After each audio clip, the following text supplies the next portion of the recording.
Hello everyone, welcome back to another Watchin. It has been far too long and I'm finally doing a follow-up.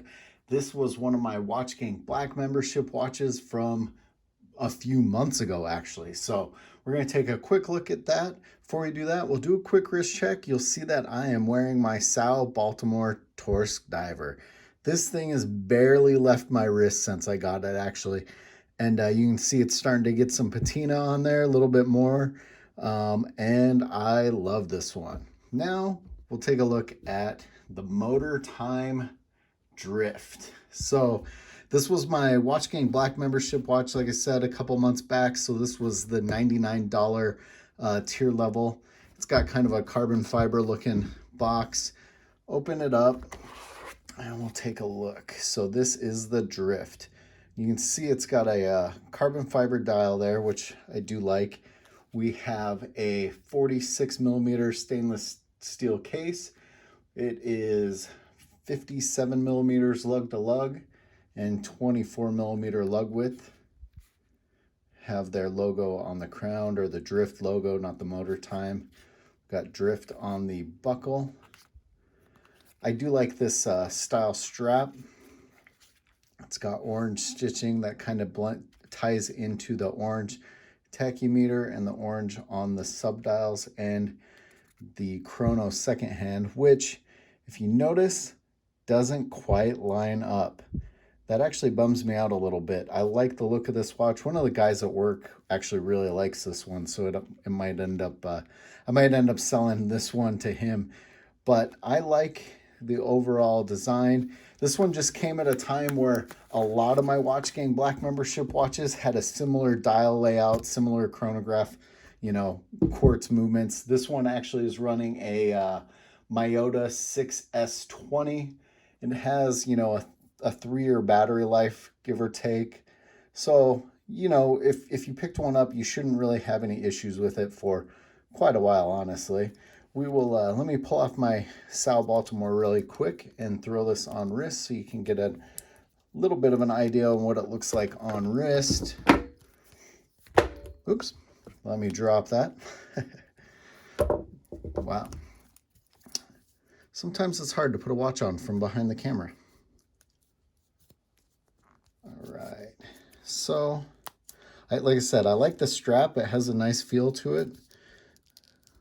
I just wish that second hand lined up correctly. That does drive me nuts. That's how this one looks on my roughly 7-inch wrist. It is a little bit on the larger size for what I normally like. You see the lugs hang over a little bit, but not too bad. Like I said, I like the look. I like that carbon fiber dial. This one has mineral crystal that's been sapphire coated, so it should be a little stronger. Would have been nice to have some actual sapphire glass on this one, but let's go dark really quick and take a look at the Lume. So here we are in the dark. You can see the Lume is already glowing pretty decently. I like that this one has markers on the second hands of all the subdials. See them going away. Let's see if we can get it any brighter. Looks like my black light's a little dim. But there you go. Lume is not too bad on this one.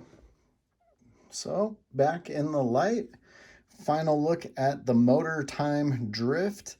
I actually like this one. I think the Motor Time watches have been kind of hit or miss. I actually have another one from Motor Time that I need to do a follow-up that I like a little better than this one. I've seen quite a few of these on eBay, most likely I would say watchgang members, some with a low starting bid, some it seems like a lot of people have it as a buy it now for $125.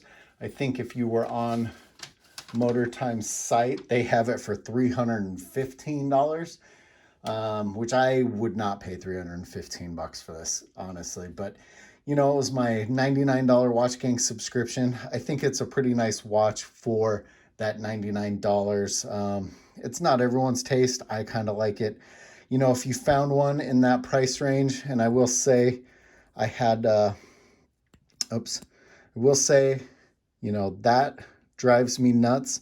Some of the ones I've seen for sale, on eBay and other places, that actually lines up a little better. So I think I just got one that isn't quite as precise as it should be, which, you know, sucks a little bit. But like I said, one of the guys at work really likes it. He doesn't care about that, so this might get passed on to him. Let me know what you guys think of this one in the comments below. As always, guys, thanks for watching.